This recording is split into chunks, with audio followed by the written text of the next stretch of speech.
Goa Organics వారి skin care, hair care, wellness products కోసం AP, తెలంగాణలో డిస్ట్రిబ్యూటర్లు కావాలను వివరాలకు స్క్రీన్ పైన ఉన్న నెంబర్కి కాల్ చేయండి. కేరళ రాష్ట్రం నుంచే ఫీవర్ వ్యాధులు పుట్టుకొస్తున్నాయా?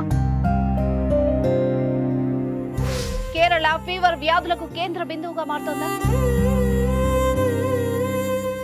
మన దేశంలో చాలా కొత్త వ్యాధులు, వైరస్లు కేరళలోనే వెలుగు చూస్తున్నాయి అంటే అవునన్న సమాధానాలు వినిపిస్తున్నాయి. ఎందుకంటే ప్రపంచాన్నే గడగడలాడించిన కరోనా వైరస్ వ్యాధి మన దేశంలో తొలిసారిగా కేరళ రాష్ట్రంలోనే బయటపడింది. దాని తర్వాత మంకీ ఫీవర్ కూడా కేరళలో ప్రారంభమై తీవ్ర కలకలం రేపింది. తాజాగా మరో ఫీవర్ ఆ రాష్ట్రాన్ని తీవ్రంగా వణికిస్తోంది. అదే వెస్ట్ నైల్ ఫీవర్. కేరళలోని పలు జిల్లాల్లో వెస్ట్ నైల్ ఫీవర్ వ్యాప్తి కేసులు గణనీయంగా పెరుగుతున్నట్టు పినరై విజయన్ ప్రభుత్వం వెల్లడించింది. ఈ క్రమంలోనే కేరళ ప్రజలంతా అలర్ట్ గా ఉండాలని ఆ రాష్ట్ర ఆరోగ్య శాఖ ఆదేశాలు జారీ చేసింది.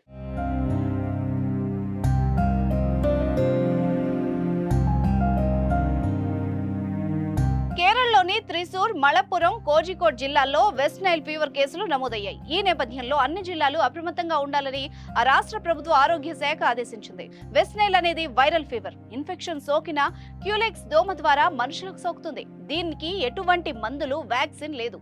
లక్షణాల ఆధారంగా చికిత్స చేయడం, వ్యాధి నిరోధక జాగ్రత్తలు పాటించాలని నిపుణులు సూచిస్తున్నారు.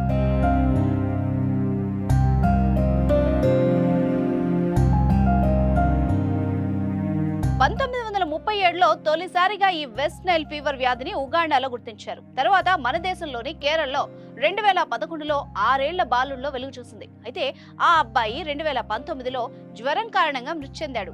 సాధారణంగా వెస్ట్ నైల్ ఫీవర్ బాధితుల్లో తలనొప్పి, జ్వరం, కండరాల నొప్పులు, తల తిరగడం, జ్ఞాపక శక్తి కోల్పోవడం వంటి లక్షణాలు ఉంటాయి. కానీ ఎక్కువ మంది బాధితుల్లో ఇవి కనిపించకపోవచ్చు.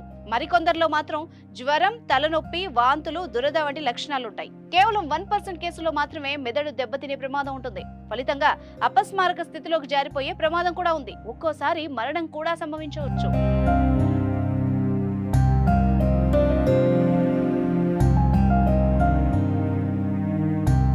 జపనీస్ ఎన్సెఫలైటిస్ వ్యాధితో పోలిస్తే లక్షణాలు ఒకే విధంగా ఉన్నప్పటికీ మరణాల రేటు తక్కువే. ఈ ఫీవర్ వ్యాప్తిలో ఉన్నప్పటికీ ఆందోళన చెందాల్సిన అవసరం లేదని కేరళ ఆరోగ్య శాఖ మంత్రి వీణా జార్జ్ పేర్కొన్నారు. జ్వరం లేదా వెస్ట్ నైల్ ఇన్ఫెక్షన్ కు సంబంధించిన లక్షణాలు కనిపిస్తే మాత్రం తక్షణమే చికిత్స తీసుకోవాలని సూచించారు.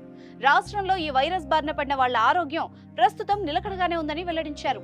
ఫీవర్ వచ్చిందని లైట్ తీసుకోకుండా వెంటనే వైద్యుల్ని సంప్రదించడం ఉత్తమం. ఎందుకంటే ఎక్కడి నుంచి ఏ వైరస్ వ్యాప్తి చెందుతుందో అర్థం కావడం లేదు.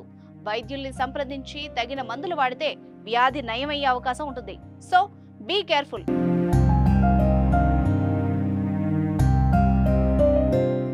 సుమన్ టీవీలో మీ పర్సనల్ అండ్ బిజినెస్ ప్రమోషన్స్ కోసం కింది నెంబర్కి కాంటాక్ట్ చేయండి.